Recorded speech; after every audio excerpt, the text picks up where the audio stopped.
This is the MSafe PSB 350 home burglary safe. And before I talk about its features, I need to address the electronic lock. Yes, it is controlled with a keypad, but MSafe does not have override or reset codes to provide to anyone.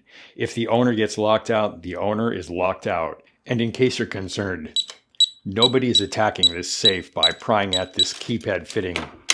This fitting is tied directly to the boltwork assembly inside the door.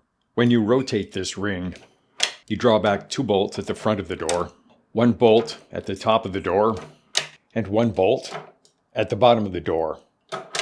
You get instructions for the lock, pads you can use on the inside of the door to prevent the door from clanging shut, and you get mounting hardware. These are concrete anchor bolts. You get instructions that walk you through the process, and these are good instructions, but I'm still reluctant to recommend that you use these unless you're experienced setting concrete anchor bolts. It's easy to make a mess. Anyway, if you don't have a concrete floor, you can get a hold of some big lag bolts with washers and use those to secure the safe. You have a pre-drilled mounting hole on the bottom of the safe and another one at the back of the safe. The one thing this safe does not have is lining, so I'm going to show you one good way to make lining for your safe. Carpet remnants. That's right. Go to your local carpet supply shop, not Lowe's or Home Depot. Try to support your local businesses.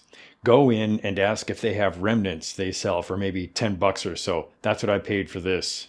I recommend that you look for a short pile, office grade or commercial grade carpet. And if you can find something that matches the color of the safe, cool. I have here the shelf from the safe, and I'm going to use this as the template to cut a couple of pieces. Now at this point, another YouTube content creator would probably put together a clever montage of jump cuts with catchy music over the top of it. But I want my viewers to see enough of this process to be able to replicate it if you want to do this. Also, I've been dealing with an issue sometimes where I purchase a perpetual royalty-free license and use a piece of music, and then later on some party makes a copyright claim. So what I have to do is respond and explain that I bought a license through this service or that one. Here's the license identification number, and now kindly F off and blankety blank. Then after a month or so, the party withdraws the copyright claim, and the money being held in escrow, the money my video was earning, gets released to me. And the truth is, I don't have the patience for this recurrent hassle. I could tell dirty jokes. I could do ASMR. It might really suck. Maybe that's a good reason to do it. And this is what the finished result looks like.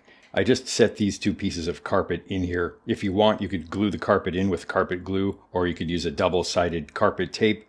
You'll notice these are both cut to the same dimensions. The reason for that is that when the door closes, it occupies this space, and the bolt in the bottom of the door has to go down this hole, so I needed to leave this open. Other than that, it's certainly presentable, more so than the cheap felt padding that gets tossed in with a lot of safes. Now, to my eye, this safe is ideal for the first-time gun owner who's just purchased a first handgun. There's your brand new Glock 17, magazines, flashlight, tactical light. They like you to say tactical. Ammo, hearing protection, eye protection, cleaning supplies. This safe will accommodate all of the basics you're going to start accumulating once you become a gun owner. So there you are, the MSafe PSB 350 tactical handgun safe. Okay, that's not really what it's called. It's a home burglary safe, but I noticed online that if you want to sell gear to gun owners, it helps if you use the word tactical in your advertising, so I threw that in. And before anybody writes to ask where I had this custom paint finish done, I have a confession to make. This is not really a custom paint finish.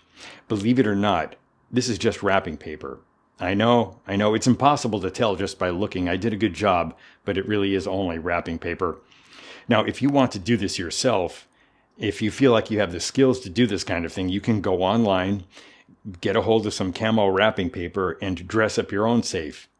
Don't be disappointed if your safe doesn't come out looking like mine. I'm pretty good at this kind of thing.